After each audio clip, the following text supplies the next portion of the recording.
Hey guys, how's it going? It's Arkeezar here from Lootbox. I did have the opportunity to talk to an expert in Super Smash Brothers, so I got with him and we put together some. We went online, found the best tier list of Super Smash Brothers because we're huge Smash fans, Smash gamers, and we put together our own tier list, which combined Reddit and other threads and some other tier one players and competitive players. Hope you enjoy it. Check it out. Hey guys, how's it going? This is Keezar from Lootbox TV. I'm lucky to have an expert in the house. What's up? This is El Tortuga. Yeah, we were just checking out some of the tier lists on Smash Bros. And we agree with some things, but we disagree with many others. So we've put together our own. It's kind of like a compilation of all the tier lists out there right now, and we have anyone highlighted in the list below that are in green. We're going to talk about why they place where they are and why they're moving. Some of our major changes we want to highlight. We changed a lot from, some of the more well-known tier lists, but The biggest one being the subreddit one. yes. Yes. But I think we can agree on S. Yeah, I definitely think that I feel pretty confident with the S tier right now. There are some differences from even like the Reddit tier list there, but Yeah. these are Inklings is broken. Pikachu is apparently broken. I haven't had that much playtime in Pikachu. yeah. Yeah. And then Kromm is by a lot of people considered the best sword fighter. There's some debate there because he has some weaknesses, but he can make up for them in other ways. Yeah, and apparently he's going down now. Right? You said that yeah. All right, so yeah, I guess we'll start it off and let's talk about why Snake. Let's talk about why Snake is A+, because that one's so surprising to me. Yeah, sure. On Snake, he's difficult to play on a low level. It's something that you see with people who really spend a lot of time with him. There's so much that he can do, and he can really abuse the fact that his grenades are on a timer, and he can be shielding and let you take damage while he's protecting himself. It's kind of how I play Link. Yeah. He can really zoning. His zoning ability, and also at not that high of percents, he can kill with his tilt attacks, like his up tilt in particular. So it's really fast and it will kill. So, and what is an up tilt? An up tilt is rather than his up smash, if you're just angling the analog stick a little bit, they usually are supposed to be quicker attacks with very little downtime after. But they're harder to use. In my opinion, they're harder to use. A little more difficult to use, but if you get good with them, they're quicker and you're not as punishable. So he can KO you without really giving an opening. Yeah. And not to mention his save is one of the best in the game. If he's not knocked all the way off the screen, he's coming back. Kind of like King Rule. Yeah, he's tough to deal with. Yeah. All right, so why is Lucina up here? Same reason why Chrom's up here? A lot of the same reasons. Lucina, one thing that I changed for this tier list we changed is that we have Lucina above Marth, which not everyone agrees with. In Smash for Wii U, Marth was clearly better, and I definitely referred to Lucina as like bad Marth. But in this one, Marth still has the aspect that the tip of his sword does more damage and has more knockback, and if you're close to him, he doesn't do as much. Lucina's sword is even the whole way, and with how fast this game is, and the fact that everyone kind of has a little bit more KO power overall, it doesn't really matter. Like with Lucina, you can hit with any part of her sword and KO pretty easily. So she has all the speed of Marth. They have all the same properties with their aerials. All the attacks are the same. She just has the different properties with the sword. So I don't think it's a disadvantage anymore because she is powerful enough to make up for it. Yeah, so I haven't seen her in any competitive play that I've watched, but I have seen everyone else, and I know her kit, and it's very close. So I do agree with her strength. I don't know about A+, but I do agree with her strength. What about Pokemon Trainer? Why? I know Pokemon Trainer is really strong, and I know a lot of tier lists break him out, like his character out and put all the Ivysaur, Squirtle on different tier lists, but that's lame. Well, for me, if you're going to break them apart, they move down, because part of the advantage is that you have 3 kits in one. You have a lot more moves at your disposal, and for me, the biggest thing that makes them so high tier is that Squirtle is one of the best rushdown characters in the game. He can he does that combo thing. Yeah, constant pressure with his aerials and his dash attack and his grabs.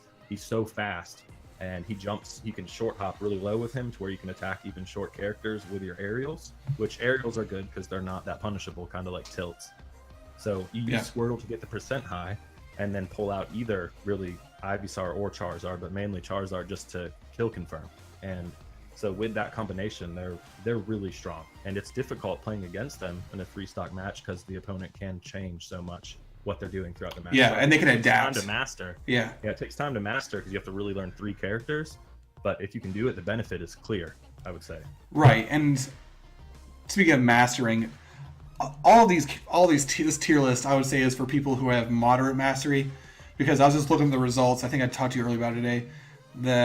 The last tournament, the Valhalla 2 tournament, like Wario won first place. Absolutely. A German player, and Wario we have a C+ because he's not as good as the Warriors of past. I don't think. I think everyone else has caught up to him. And then second place was a Bowser, and people are saying that the heavy hitters of this game are not, or the heavy characters are not nearly as fast or agile, or as you can see from the tier list, they just don't make it. They don't make it plus A-. Yeah, that's interesting, right? Because our highest heavies are Donkey Kong and K. Rool, which we have Donkey Kong ahead, but at that point, in most of this tier list, one slot is a very minor difference. I would say A. Yeah, to me, the even the heavies being that high up is an improvement. I think because this game plays faster and is so much more offensive than Smash for Wii U was, I think it's really benefited the heavies. It's just difficult to play them in a 1v1 setting at a high level because they are punishable. You know, they have such big hitboxes. Yes, especially Ridley. Oh my gosh, Ridley's hitbox. Yeah, he's very big. Where's he? I forgot where he is at. He's a little bit further down, and I have seen people C. successful with him. Yeah, C. But he's kind of a one-trick in some ways for me too, because he's got the great side B throw, and then he can really punish off stage well with his back air. Yeah. But if you know how to play against that move, that's kind of what he has going for him. Yeah. So let's talk a little about Wii Fit trainer, because I know on a lot of tier lists she is, or he, whatever skin you choose, is way further down on the tier list. Like I've seen him equivalent of F. We have lowest that we have Z. Why is he climbing on our tier list? I have the Wii Fit trainer climbing because I think it's something that people are starting to catch on to, is that they actually do have a lot going for them. And it's a rushdown style as well, but they also have 2 really strong projectiles. With Samus, they have the Samus projectile. Yeah, the sun attack, right? The charge up one, and the soccer ball, the volleyball that they spike. Oh, I love that. I love spamming that. Yeah. And with their deep breathing, where you can increase their speed and their power temporarily, if you can get that off during the fight whenever you have space, they can KO pretty easily, actually. Okay, I see that in a multiplayer match, but I don't see the Wii Fit strength nearly as much in a 1v1. It's tough. I've seen people in 1v1s using it to counter certain characters, is what I've seen. But I think it has a place. I think it has a place. All right, so move it. You say what? I did want to talk about Falco, Fox, and Sheik, which we have all very close together.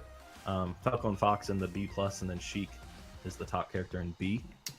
I think that would maybe rub some people the wrong way, because there's a lot of people who are very good with these characters, and sometimes they're high on the list as a result. But for me, I think it's because these characters have been so good in, the Wii U version, or all the way back to Melee with Fox and Falco, that you have people that are really kind of experts with them. Yeah. So they make the character really good because they know them so well. And that's what we're saying. This whole list, all these characters have potential. Yes. But I don't think in the hands of someone who's not experienced with them, I think Fox and Falco actually aren't that strong. It's just that people are so good with them, they're still getting good results. Yeah, I've actually played against a really good Falco main in this version. I used to play Falco way back in the day, and I just don't think his strength translates anymore for me, but I have versed him, and it is very hard to play against. Yes, Falco, I think, is probably the best of the Star Fox crew. Over Wolf? You don't like Wolf? Where's Wolf at? I have Wolf lowest. Wolf has the best projectile possibly in the game in his gun. Yeah, and if you get close to it, the projectile will still hit you. I like that. Yes, it's very strong, but he has a lot of trouble KOing compared to the other Star Fox characters, and the other Star Fox characters have better aerials just in speed. They're really good at comboing, so I think they're a little better. Yeah. Wolf has a place. I just don't think he's as good. Yeah. What about the Pokemon Incineroar? Am I saying that right? Incineroar. Yeah, I have not played that character yet. Incineroar I have pretty high as a B, a little higher maybe than some people. He has his weaknesses. He's the slowest moving character in the game, run speed. Oh, I did not know that. The slowest run speed character. Oh, run speed is everything in competitive play. It is. Oh, And that's too high. B's too high. no, hear me out. Hear me out. He has, and his save is a little weak. He can use his over B and his up B, so he can cover a lot of distance, but he is susceptible to, being ledge guarded. However, he has a lot of things going for him. He doesn't have exactly a counter, but he has a move like a counter, where if he takes the hit, then it amplifies his next move's damage, almost double, depending on the hit he takes. So I've seen single hits from him pop out 70%. Yeah, and he has that stupid toss thing that Bowser Bowser uses, but it's like it's longer than Bowser's. Before we go to the S tier, just to clear some things out there, looking at Samus as an A, which I think some people would be surprised because Samus kind of has a reputation of every Smash Samus has a reputation of sucking. Yeah, being pretty low. Yeah. And I have Samus as an A, and I have Zero Suit Samus as an A minus. So I actually have Samus above, and that includes Dark Samus because they're almost the same. That's nuts. Samus has had huge improvements on a lot of her abilities, and she hasn't lost the fact that she has the ranged charge-up attacks and the missiles that are really powerful. The ranged grab, and she can KO a lot easier with her smashes now and her aerials. I think Samus is much stronger than she's been in the other games, and it's kind of a sleeper thing. I think some people just assume she's not good, and I don't think that's the case at all. I think Samus is very strong in this game. Yeah. So basically what this tier list is, again, is if you're going to play a match online, you can expect to probably see or have the hardest time versing definitely these S's and probably anyone A, but like you can always find a main. And so I know in a little bit we're going to be talking some more Smash. We're going to go jump over to some of the DLC characters because even though there's what I feel like are thousands of characters in this game, they're still releasing more. Yeah. So thanks. But I did want to say on the S tier, because we didn't get in much detail on them. If people are wondering why, the Inkling has so many things going for him. The Inkling is a monster in this game. I don't want people to underestimate the Inkling. I hate Inkling mains. They have so much going for them. They have one of the strongest saves in the game. They have some of the best aerials. They can up throw into their up air, kill confirm at 80%. Bomb. They have a bomb. Characters. They have the bombs, the ranged attacks, and then also the property of their ink. If you have any ink on your opponent, it increases the Inkling's damage that they do to them. Yeah, that's so dumb. And they can put you in the ground too. Most of their attacks put ink on you, so they're always doing increased damage. Yes, and the roller is the main thing everyone's complaining about right now. Yeah. Even at low percents, it will bury you for a good amount of time, and they can really punish that. They can use roller from the air. They can use it on the ground. It's abused a lot. You'll see so, do you think that Inkling will see a Meta Knight type ban like from the last ones? I don't think. No, I will say I don't think anyone in this game is the Meta Knight level of Brawl. Okay. So we Smash Meta Knight was unhealthy strong for the game, and in Wii U Bayonetta was close to that point. A lot of people were really upset with Bayonetta. I don't think Inkling's at that level. Okay. Pikachu is just really close to Inkling with how much it can combo and punish, and then Kromm is really strong, like we said. The main thing with Kromm is being off stage. People say, well, his save is not good, and that's true, but you have to be really careful edge guarding Kromm because his up B, if it catches any part of that hits you, it will spike you and you die before Kromm every time. So I've also heard that his up, I think his up B, I read somewhere that it can cause up to 35% damage. Is that true? Yeah. He has super armor when he uses it, and it spikes, and it does a lot of damage. So you have to make sure if you're edge guarding him, you can't get equal or above him. If he has the up B available, because he can just spike you if you're equal stock and he wins. Like if it's one stock one, he's gonna win. It's not like the Bowser grab where Bowser dies first. Always first. It's dangerous. You have to be very careful edge guarding him. Yeah. Well, all right. Well, thanks for helping us out, El Tortuga. Absolutely. El Tortuga is a podcaster. He's got a great channel.